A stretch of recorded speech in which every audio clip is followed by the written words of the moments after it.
Bom dia a todos vocês. Nossa segunda aula de História, nessa 13ª de semana de estudo à distância. Muito bom tê-los aqui. Alguns que a gente estava com saudade, fazia tempo que não aparecia, né? Como o Rafael Gabriele. Bom tê-los aqui. Jordana Joaquim. Chegando aqui, eu acho que é Giovana, está chegando. O Douglas Gocumito. Cláudia Rafaela Alcatel 3C. Arthur Siqueira, Lara. Duda Melody Acioli. Muito bom tê-los. Então, veja, gente, para a gente fazer a conversa, o debate sobre aquele texto que disponibilizamos ontem, que questiona a vinda e o papel dos colonizadores na América, o texto ele vai pedir que a gente relembre as cruzadas. Então, se você não tocou fogo no seu livro 1, nós já estamos aí à espera do livro 3. Se você ainda não tocou fogo no seu livro 1, porque também não teve fogueira esse ano, você vai ver que no capítulo que nós abordamos lá no livro 1 sobre o Renascimento, se não me falha a memória, foi o primeiro capítulo do livro 1, lá no finalzinho do capítulo que tratava sobre o Renascimento, nós tínhamos uma janelinha lá falando rapidamente sobre as cruzadas. A gente destrinchou em sala, mas precisamos relembrar para fazer a leitura e a conversa sobre o texto da aula de hoje. Então, o que foram as cruzadas? Expedições, viagens, né? Ou a pé, ou montados a cavalo, ou também através de embarcações pelo mar Mediterrâneo, mas viagens e expedições de cristãos da Europa em direção à Terra Santa. Então, as linhas que vocês veem traçadas no mapa são os diversos trajetos das cruzadas. E vocês percebem que o último destino, olhando aí na tela, o último destino que eles tinham que chegar era onde? Estou com a setinha do mouse em cima. Jerusalém. Acho que foi Siqueira que disse. Muito bem, Jerusalém. Então, Jerusalém é... Oi? Foi Jardim. Ah, foi tu, foi. É porque eu achei a voz de Siqueira muito parecida com a tua. Então, Jerusalém, ainda hoje uma cidade, né, considerada santa, sagrada para os cristãos da Europa. Naquela época, para os cristãos da Europa, mas hoje para todo mundo, né? E aí, Jerusalém, nós sabemos toda essa região, Jerusalém, outras cidades que não aparecem aqui, Nazaré, Belém, são as cidades sagradas para os cristãos, porque foram nessas cidades onde viveu, nasceu e atuou Jesus Cristo. Então, lá por volta do século XI, especificamente nos anos 1096, esses lugares, essas terras santas, foram tomadas pelos muçulmanos, que acreditam que Jesus existiu historicamente, mas não têm a mesma devoção, o mesmo respeito que os cristãos têm para com Jesus. Para os muçulmanos, Jesus Cristo é apenas mais um profeta daqueles que existiram historicamente. Já para os cristãos, não. Jesus Cristo é Deus. E aí todos esses lugares santos, lá no século XI, foram tomados pelos muçulmanos. E essas cruzadas, essas expedições, essas viagens, era justamente para libertar e expulsar os muçulmanos que estavam dominando esses lugares, essas regiões, esses locais considerados sagrados para os cristãos. Então, durou aí 174 anos, dos anos 1096 aos anos 1270, um total de 8 cruzadas, como vocês veem aqui na legenda, na superior à direita, para que, já dissemos, retomar os lugares santos do domínio muçulmano. Revisado alguma pergunta, algum comentário sobre as cruzadas? Você tem a ilustração mais ou menos do que seriam os cruzados, com suas espadas, capas, e aqui mais ou menos o que seria um ataque pelas muralhas, dá a entender que seria Jerusalém, a principal cidade que eles queriam retomar do domínio muçulmano. E aí tinha também aquela questão da aventura, da promessa, se alguém morresse em combate contra os muçulmanos, teria recompensa ao céu. Todas aquelas promessas que a igreja fazia, convocando os cristãos aos domingos na missa. É evidente que aquele que participou da primeira cruzada não participou da última, né? Cada cruzada dessa contava com um grupo que ia, a cada passar de ano, iam nessas expedições travar essas lutas para libertar os locais cristãos do domínio muçulmano. Alguma pergunta, algum comentário sobre as cruzadas? Sim, não? Talvez, quem Não. sabe? Então vamos, acredito Tinham que 3 motivos podemos. para acontecer as cruzadas, não era? Como é Joaquim? Não tinha motivo religioso, econômico e político, não, militar. Boa, Joaquim. Envolvia muitos interesses, além do interesse religioso, né? Tem muita gente que ia para as cruzadas sem qualquer sentimento de fé, de religião, apenas para enriquecer com os espólios de guerra, aquelas coisas que seriam tomadas e tudo mais. E houve cruzadas que foram também manipuladas por cidades cristãs contra Constantinopla, o exemplo da Quarta Cruzada. Houve cruzadas em que a igreja pensou que só a inocência das crianças poderiam libertar os locais cristãos, como foi o exemplo da Oitava Cruzada, em que usaram crianças e adolescentes para a guerra. Muitas curiosidades envolveram aí. Joaquim citou uma delas que envolvia muitos interesses políticos, de economia, não só de fé também. Valeu, Joaquim. Mais algum outro comentário? Pergunta, questão? Rômulo, podemos seguir? Gocumito, Cláudia, Siqueira, Lara, Duda, Cioli, Gabi, Melody. Pode. Vamos lá. Pode. Josiane Barbosa, eu acredito que seja Giovana, se não me falha a memória. Deixa eu... Tem que fazer uma nova projeção para vocês poderem ver o texto aí.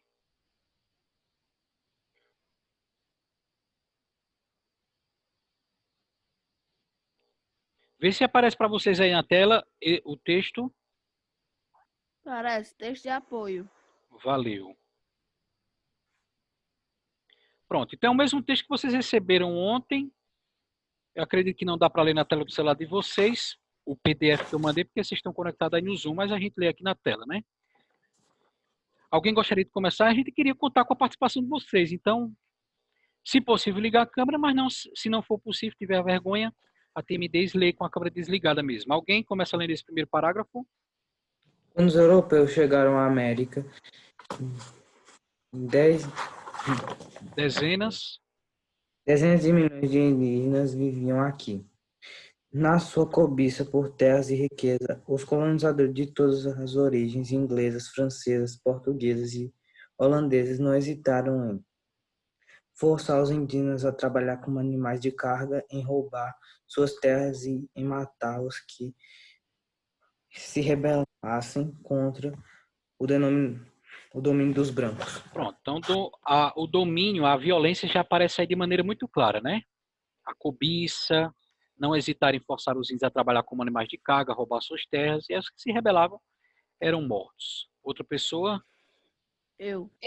Vai. A discussão foi estúpida. As armas de ferro, de fogo, espadas e canhões, os cavalos, os cães treinados para estraçalhar seres humanos e a velocidade dos guerreiros europeus, sedentos de ouro e de sangue, garantiam a vitória sobre as nações indígenas. Outra pessoa? Como foi que um punhado de espanhóis conseguiu submeter os incas e astecas? As armas foram importantes, mas também o apoio de inúmeros soldados índios. Na verdade, os incas e os astecas formavam impérios que dominavam os outros povos indígenas, que se aliaram aos espanhóis, acreditando que os europeus os ajudariam a ganhar a liberdade. Triste ilusão. Para piorar, a presença dos europeus trouxe doenças que não existiam na América. Os índios não desenvolveram anticorpos contra elas. Morreram de sarampo e varíola.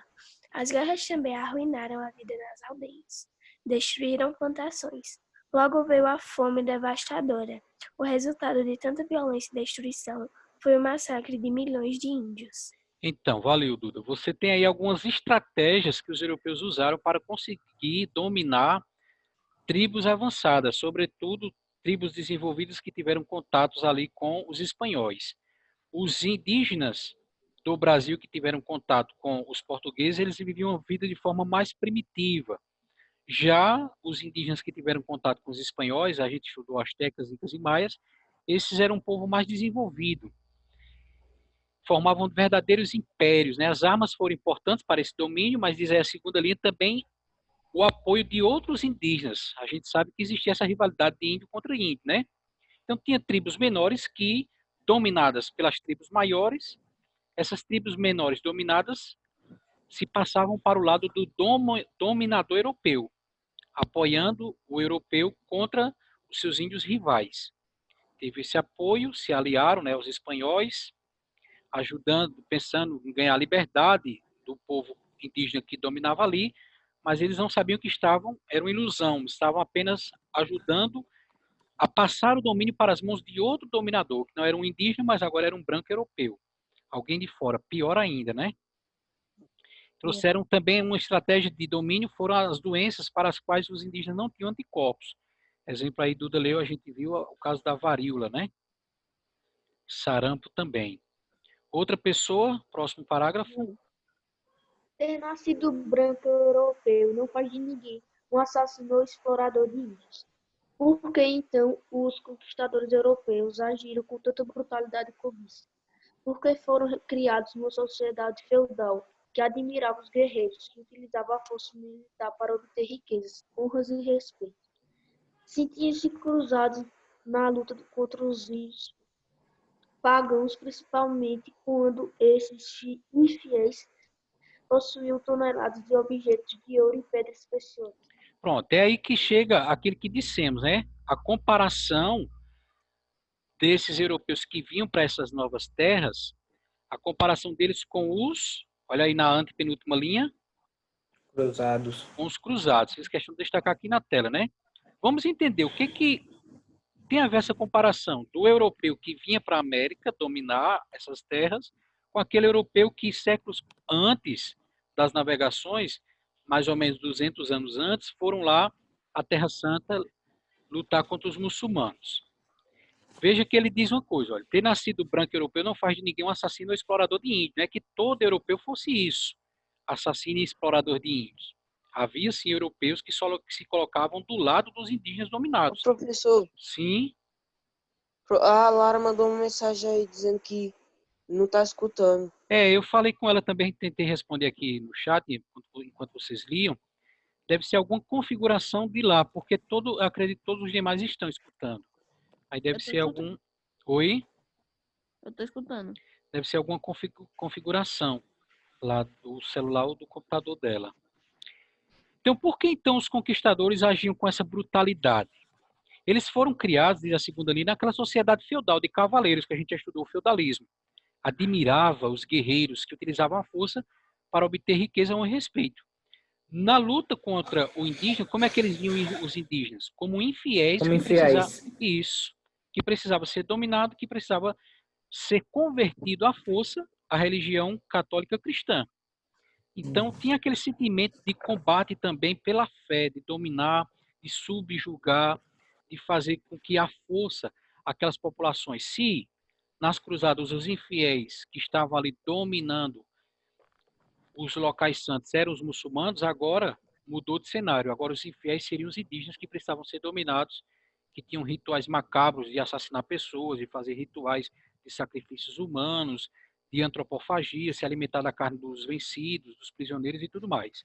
Então tinha esse sentimento de conquista, de converter a força à fé, aquela velha lembrança medieval do feudalismo e das cruzadas. Essa é a relação aí que a gente vai ver que vai prestar daqui a pouco nas questões que vão para casa. Ficou clara essa comparação do europeu dominador de índios com o europeu que brigava contra os muçulmanos? Uhum. Ambos tinham a sede de cobiça, de vitória, de conquista, de luta, e os dois encaravam as populações rivais como infiéis. Outra voz aí, no próximo parágrafo, lamentavelmente. Levantamento. Houve membros de Clero católico que pouco fizeram para conter a atrocidade. De certo modo, acreditavam que os índios estavam pagando pelos pecados que aquelas seriam as dores do pranto, parto, do nascimento da nova fé. Evidentemente, nem todos pensavam assim. Frei Bartolomeu de Las Casas,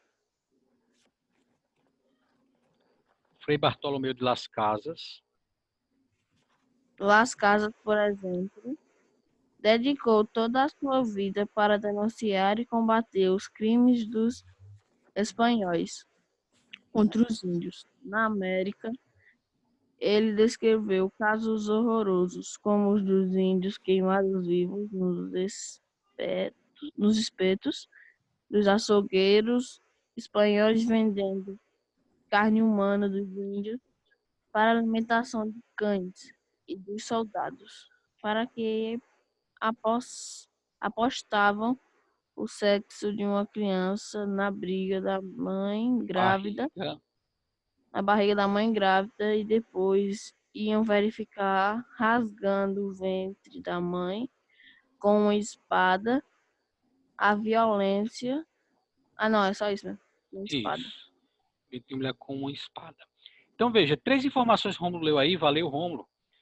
3 informações importantes desse parágrafo. Primeiro, que havia, infelizmente, lamentavelmente, membros da igreja, do clero, que apoiavam essa dominação, sabiam, não diziam, não defendiam os índios, mas você tinha também membros da igreja, como Frei Bartolomeu de las Casas, que denunciavam essas atrocidades praticadas contra os indígenas. E a violência era tanto, né, que ele chega a denunciar aí índios queimados vivos. Então veja que não eram só os índios que praticavam esses horrores humanos aí, né? Também o branco europeu dito civilizado, que veio trazer civilização, por isso que o texto questiona essa civilização trazida, também praticava uns horrores, umas atrocidades aí, ó. Alimentar os cães com as carnes dos indígenas, ao ponto de ter soldados espanhóis que viam uma indígena grávida e apostavam: o bebê que ela está esperando é menino ou menina? Como é que vai saber se é som? Pegava a espada e abria o ventre, a barriga da indígena, né? Veja a atrocidade aí, a violência. Outra voz. A violência dos conquistadores não foi apenas física, foi também cultural. Prédios, artefatos, manuscritos antigos dos índios, tudo foi destruído e está perdido para sempre. Os padres apoiavam a destruição, porque a maioria dos objetos estava relacionada com as religiões locais, consideradas demoníacas. Assim, o templo do deus Sol Inca era derrubado e as pedras serviam para construir uma igreja católica, símbolo da superioridade de uma crença. E se o objeto religioso fosse ouro, claro, seria exorcizado em forma de barra e enviado para o rei ou para o bispo. Então veja aqui uma grande contradição, valeu, Giovana, uma grande contradição presente na ação desses europeus, né? Ou seja, encaravam a religião indígena como demoníaca, mas e a ação, a violência com que eles empregavam isso? Era uma coisa divina da parte de Deus? Era desse modo que Deus queria que os seus representantes, digamos assim, os brancos europeus católicos agissem? Então veja a contradição. Veja a contradição, né? Destruía os templos dos indígenas, mas aproveitava das pedras que eles diziam que era coisa demoníaca para construir uma igreja. E se aquilo que ornamentava os templos, ou até os próprios corpos dos indígenas, eram ouro, esse ouro está aí, entre aspas, exorcizado, ou seja, ele era purificado, como derretido pelo fogo, transformado numa barra de ouro entregue ao bispo, ou enviado da Europa lá para o bispo ou para o rei daquele reino, ou da Espanha ou de Portugal. Então veja a contradição, não serve para o outro, não serve para mim, mas eu aproveito e transformo aquilo de uma maneira que vai me servir. Isso é uma contradição muito grande, né? E aí diz o próximo parágrafo: o dominador impôs à força sua língua, seus costumes, sua religião. Os índios foram obrigados a trabalhar como animais, despojados de tudo, humilhados e ofendidos até o fundo da alma. Uma violência, como Giovana leu no parágrafo anterior, não foi somente física, mas também cultural. E aí, enquanto Giovana lia, eu lembrava, por exemplo, vocês devem recordar a morte de um cidadão americano negro pelos policiais nos Estados Unidos, que desencadeou uma onda de protesto, inclusive até de derrubada de imagens históricas, de personagens históricos, dominadores do colonialismo e do neocolonialismo que dominaram muitas nações. Seus bustos, suas estátuas em diversos países foram quebrados, jogados ao mar, estraçalhados, né? Eles nos deixaram como herdeiros de seus sofrimentos e esperança. Os indígenas nos deixaram como herdeiros de seu sofrimento e também esperanças. Para concluir, outra voz, aí o último parágrafo.